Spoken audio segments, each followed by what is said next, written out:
बिहार में seat sharing का formula उलझते जा रहा है। जेडीयू राजद के बीच दावेदारी के अलावा जो क्षेत्रीय और छोटे दल हैं उनकी हिस्सेदारी का मामला उलझते जा रहा है।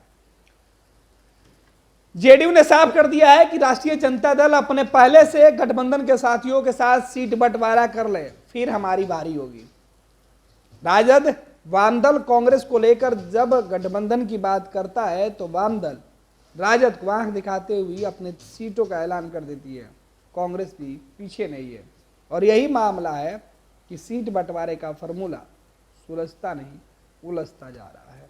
लोकसभा चुनाव 2024 के मद्देनजर इंडिया गठबंधन में दलों के लिए सीट बंटवारा टेढ़ी खीर साबित होते हुए दिखाई पड़ रहा है। नीतीश कुमार की बात राजद से नहीं बन पा रही है तो जेडीयू का साफ कहना है कि राजद पहले अपने पुराने सहयोगियों के साथ सीट बंटवारा करे, फिर आकर हमसे बात करे।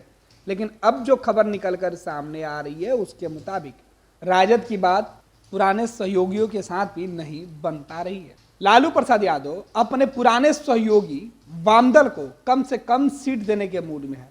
वहीं बिहार की भाकपा माले कम से कम 5 सीट पर लड़ने पर आमादा है।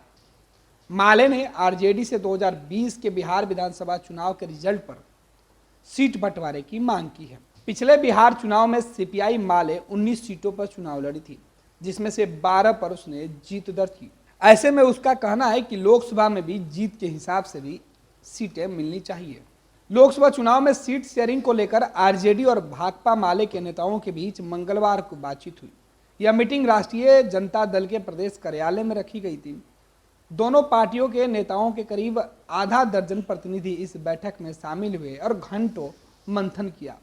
लेकिन मंथन के बाद बाहर निकले मनोज झा सीट बंटवारे के मामले पर चुप थे, तो भाकपा माले ने 5 सीटों पर अपनी दावेदारी बढ़ाकर गठबंधन के अंदर मुश्किलें खड़ा कर दी। माले का कहना है काराकाट, आरा, सिवान, जहानाबाद और पाटलिपुत्र संसदीय क्षेत्र में उनका वर्चस्व काफ़ी है। ऐसे में इन जगहों पर उन्हें चुनाव लड़ना है। अब सीट राजद को देना है क्योंकि आरजेडी अपने हिस्से से ही वामदल और कांग्रेस को सीट देगी, यह दावा जेडीयू कर चुकी है। अब जो जानकारी राजद सूत्रों से निकलकर सामने आ रहा है उसमें बताया जा रहा है कि मनोज झा, राष्ट्रीय प्रधान महासचिव अब्दुल बारी सिद्दीकी और राष्ट्रीय महासचिव भोला यादव प्रदेश राजद के अध्यक्ष जगदानंद सिंह के साथ इस बैठक में भाजपा माले की ओर से जो 3 सदस्यीय समिति के 2 सदस्य और एक अन्य नेता जो हैं वो इस बैठक में शामिल हुए थे और उन्होंने अपने लिए सीट बंटवारे के फॉर्मूले पर बातचीत की। और इस फॉर्मूले पर उन्होंने साफ कर दिया कि हालात 2024 में नरेंद्र मोदी को रोकने कहा, लेकिन ऐसा नहीं हो कि वो अपनी ताकत और जनाधार को छोड़ दें। वामदल ने जिस तरीके से राष्ट्रीय जनता दल के सामने चुनौती दे दिया है उससे लालू बेहद परेशान दिख रहे हैं। पैनोरमा ग्रुप, जो सोचता है वो करता है। ये लो मुंह मीठा करो, आज मैंने अपना जॉब छोड़ दिया, अब हम पूर्णिया वापस जाएंगे। जॉब छोड़ दिया है? मतलब ये घर कैसे चलेगा? हम करेंगे क्या? और माँ बाबूजी क्या बोलेंगे? इसलिए मैं एक और मिठाई का डब्बा लाया। अपने बिजनेस के लिए लोन अप्रूव हो गया। अरे लोन अप्रूव हो गया वो तो ठीक है, लेकिन पूर्णिया में हम रहेंगे कहाँ? अपना घर भी तो नहीं है वहाँ। इसलिए तो एक और मिठाई का डब्बा अलग से लाया हूँ।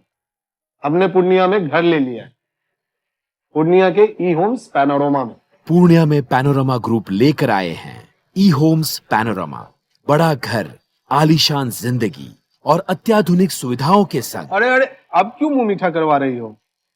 क्योंकि हम घर वापसी जो कर रहे हैं। घर वापसी की खुशी पूर्णिया में ई होम्स पैनोरमा के संग। ई homes panorama, luxurious lifestyle redefined.